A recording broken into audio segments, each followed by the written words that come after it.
여러분들은 이루고 싶은 목표가 있는데 도전도 하기 전에 포기한 적은 없으신가요? 실행하기도 전에 지레짐작 안 될 것이다라고 마음먹고 스스로 선을 긋는 것은 옳지 못하다고 공자는 말합니다. 논어에서 공자가 가르쳤듯이 우리는 미리 포기하거나 불가능하다고 생각하기보다 도전하고 나아가는 자세가 필요합니다. 한계를 미리 정하지 말라. 정치 관료로 이름을 얻었던 여뭌은 공자보다 29년 젊고 개씨의 제로 이랬습니다. 공자께서 염구를 가리켜 천호에 이르는 읍과 100대의 전차를 가진 대부 집안의 군사와 재정 정도는 무난하게 관리할 수 있는 능력 있는 제자라 할 정도로 탁월했습니다. 하지만 소심한 성격이 문제였습니다. 염구가 의로운 일을 들으면 바로 행동으로 옮겨야 합니까? 라고 물었을 때 공자께서 행동으로 옮겨야 한다고 답했는데 자로가 의로운 일을 들으면 바로 행해야 합니까? 라고 물었을 때는 부모 형제가 건재하신데 들었다고 어찌 바로 행동으로 옮길 수 있겠는가? 라고 답했습니다. 이에 제자 자화가 이상하게 여기며 같은 질문에 어찌 답이 다릅니까?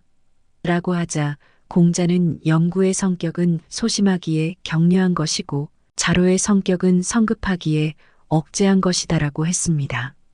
저는 스승님의 가르침을 기뻐하지만 그대로 실행하기에는 힘이 좀 부족한 것 같습니다.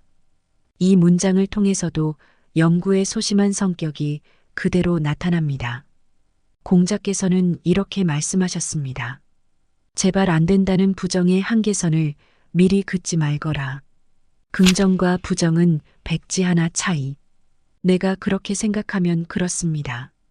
체력 때문에 자신이 떨어질 수도 있고 경제력으로 의지가 꺾일 수도 있지만 힘이 부족하진 않습니다.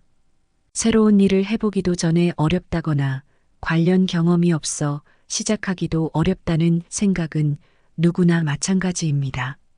그런데 모두 그렇지는 않습니다. 경험이 좀 부족해도 잘해나가는 사람이 있습니다. 경험이 부족했기에 더 잘해나가는 사람도 있습니다. 핑계를 대지 않기 때문입니다. 부정의 획을 긋지 않았기 때문입니다. 세상의 모든 일엔 양면이 있습니다. 좋아 보여도 모두 좋은 건 아니며 나빠 보여도 모두 나쁜 건 아닙니다. 희망은 늘 있습니다. 긍정과 부정은 백지 한 장 차이도 안 됩니다. 희망의 결과는 상상을 초월합니다.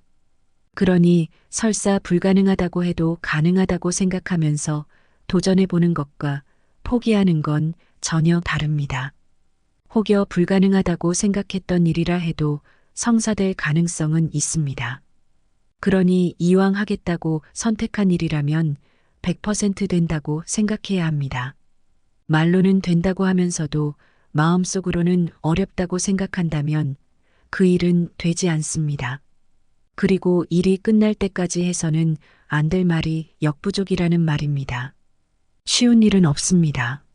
힘들지만 배우고 극복해가며 이뤄내는 삶이 가치 있고 재밌습니다. 일을 해내는 사람이 정해져 있는 것도 아닙니다. 쉽지 않은 일을 해내는 주인공이 내가 되지 말란 법은 없습니다. 지금 당장 할 수 있는 일을 하라.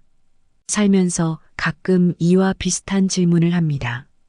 마음이 약해질 때나 마음이 흔들릴 때면 더욱 그렇습니다. 선생님, 귀신이 정말 있습니까? 있다면 그 귀신을 어떻게 모셔야 제가 복을 받을 수 있을까요? 세상이 뒤숭숭하니 믿을 수도 믿지 않을 수도 없는 것 같습니다. 선생님, 사람이 죽으면 어디로 가는 것입니까?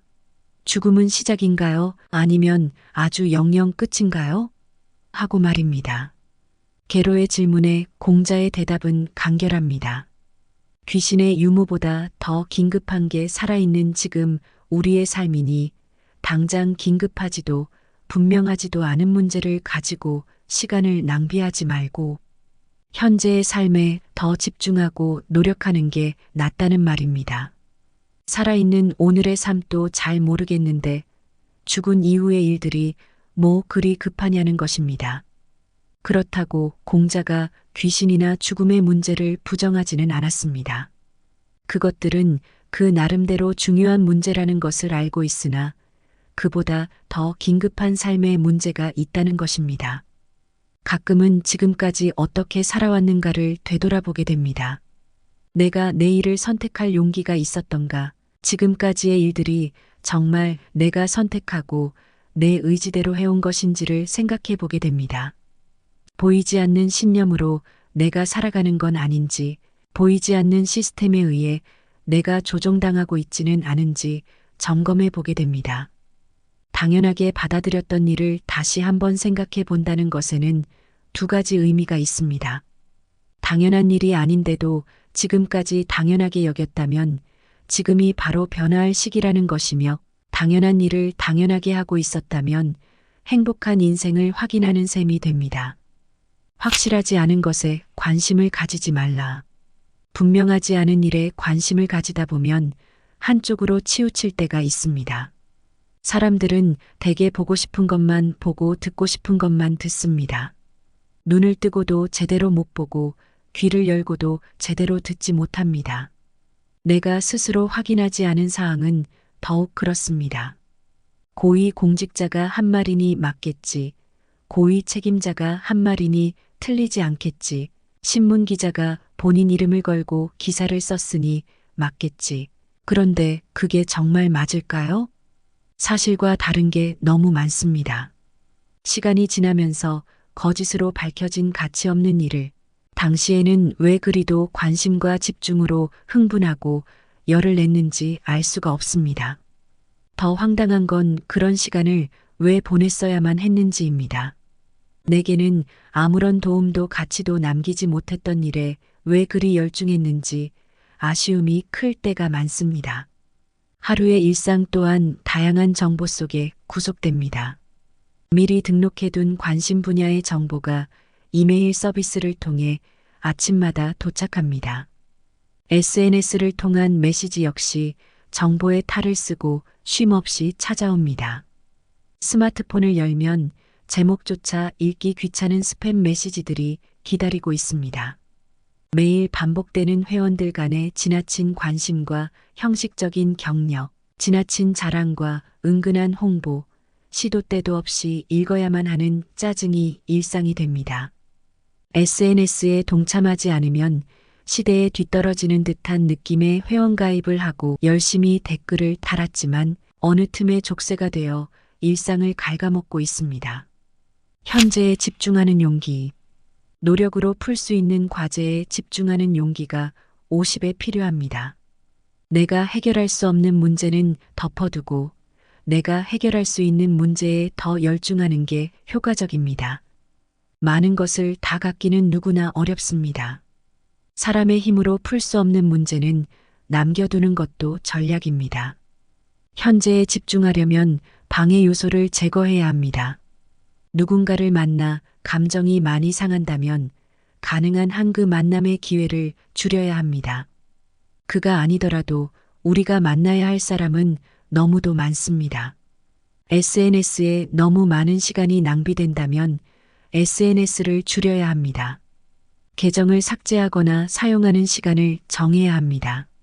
소통이 득이 아니라 짐이 된다면 그 짐을 줄여야 합니다. 현재에 집중하려면 지금 집중하는 과제가 있어야 합니다. 집중은 용기입니다. 한 가지에 집중하면 나머지 99가지는 자동으로 정리됩니다. 지금 집중하는 게 없으면 SNS에 집중하게 되기 쉽습니다. 귀찮게 찾아오는 사람들에게 집중하게 되기 쉽습니다.